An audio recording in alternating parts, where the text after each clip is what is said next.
Nah, di sini di dalam kajian ilmu tauhid, sifat nabawiyah itu yang wajib ada 4 ya. Sidik, amanah, tabligh, fatonah, serta juga disebutkan lawanannya sifat mustahil, yaitu kidzib, khianat, kitman, baladah ya. Itu namanya sifat nabawiyah. Ini menunjukkan bahwa di antara makhluk yang Allah pilih sebagai nabi dan rasul itu mutlak Allah langsung yang memilihnya tanpa ada usaha dari siapapun ya, termasuk dari usaha nabi dan rasul itu sendiri ya.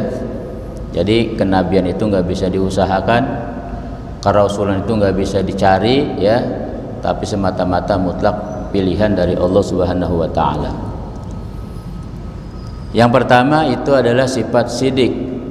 Artinya sidik benar. Maka mustahil kidzib artinya dusta ya.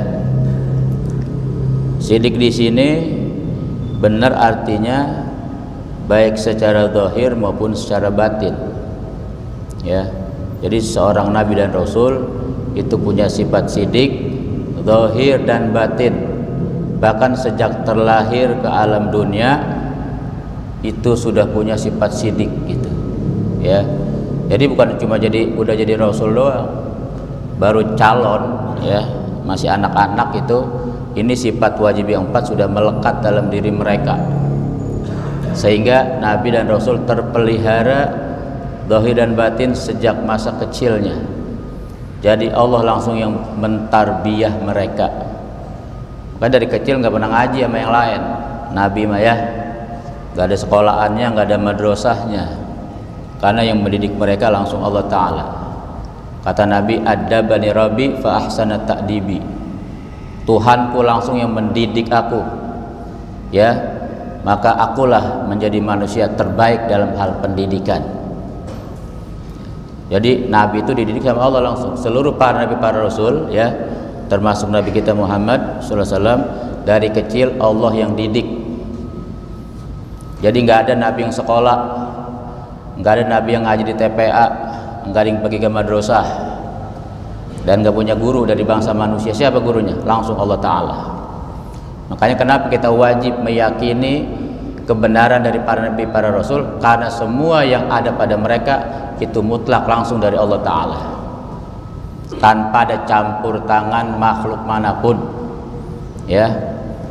Jadi kita wajib yakin sama nabi dan rasul apapun. Jadi kalau udah keluar dari nabi dan rasul, ucapan ataupun perbuatan, kita wajib langsung mengimani dan langsung meyakini dan langsung mengamalkan tanpa banyak tanya ini itu ya. Karena Allah yang kasih ya, Allah yang suruh, wa ma atakumur rasul fakhudhuhu, dan apapun yang datang kepada kalian dari para nabi dan rasul ya, daripada ajaran, didikan, bimbingan, ucapan dan perbuatan, maka fakhudhuhu. Fakhudhuhu itu pertama yakini dan imani, kedua jalani dan kerjakan apa yang mereka suruh. Itu dalam bentuk atiullaha wa atiur rasul ya. Jadi taat sama Allah, taat sama rasul itu nggak bisa pisah ya. Sebab apa yang ada pada rasul itu langsung dari Allah, apa yang ada sama Allah diberikan kepada utusannya para nabi, para rasul.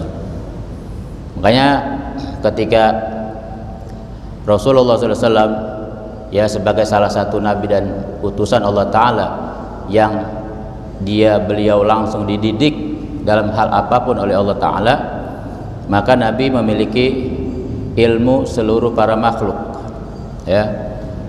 Ilmunya seluruh para makhluk kumpul dalam diri Nabi kita Muhammad Sallallahu Alaihi Wasallam. Ilmunya malaikat, ilmunya para nabi, para rasul, ilmunya manusia-manusia terdahulu sampai manusia akhir zaman sampai hari kiamat, seluruh ilmu mereka kumpul dalam diri Nabi kita Muhammad Sallallahu Alaihi Wasallam. Makanya beliau sebagai afdolul muallimin, pendidik terbaik.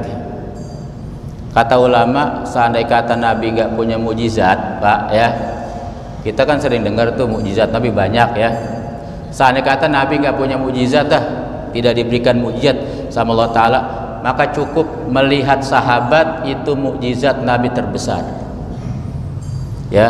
Kita melihat para sahabat tuh yang hidup sezaman sama Nabi ya, itu sudah merupakan mukjizat Nabi. Loh kenapa begitu? Sebab emang itu sahabat siapa? Itu sahabat banyak, maaf, di antara para sahabat yang dulunya penyembah berhala. Banyak sahabat yang dulunya tukang berantem, tukang mabok, tukang main judi. Tapi dalam waktu relatif yang singkat, 23 tahun, mereka jadi manusia terbaik. Kata Allah, radhiyallahu anhum. Allah ridho sama sahabat. Padahal dulu tukang nyembah berhala, tukang mabok, tukang berantem. Kenapa itu? Karena ada di tangan seorang pendidik terbaik. Ya, itu Rasulullah.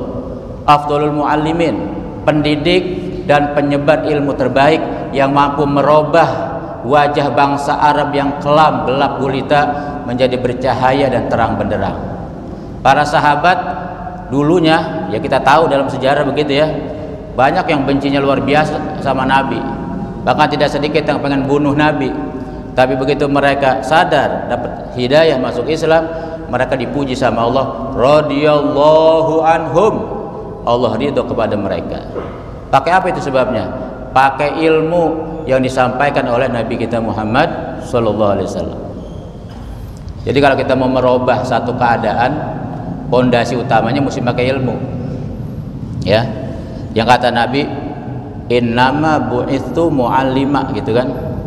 Hanya saja aku diutus ini sebagai seorang muallim. Siapa muallim? Seorang guru, seorang pendidik, seorang penyebar ilmu. Ilmulah yang bisa merubah keadaan siapapun. Ya. Jadi kalau kita mau merubah keadaan seseorang, ajak ngaji. Itu langkah utama. Ya. Bukan disuruh sembahyang, bukan disuruh ibadah, tapi pakai ilmu dulu. Ya. Artinya ibadah sambil jalan, tapi ilmu jangan ditinggal. Itu apa yang sudah dicontohkan sama Nabi. Nabi begitu dakwah sama sahabat, sahabat nggak langsung disuruh sholat, ya, nggak disuruh langsung puasa, zakat, ini itu. Disuruh ngapain? Disuruh lu kenal kepada yang menciptakan mereka, diajarin ilmu ketuhanan, ilmu keimanan, ilmu tauhid. Maka lewat ilmu lah semua berubah, ya, sampai sahabat itu menjadi manusia-manusia terbaik yang kedudukan mereka di atas seluruh kedudukan para wali-wali. Para aulia itu kedudukannya di bawah para sahabat. Bahkan katanya ada sahabat yang kedudukannya di atas malaikat. Ya. Ada sahabat yang bisa melebihi kedudukan mereka di atas para malaikat.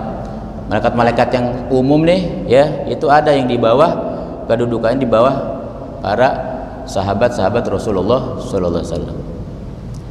Itu kenapa? Karena mereka dapat sentuhan langsung dari manusia terbaik, dari pendidik terbaik yang ilmunya langsung dari Allah Ta'ala.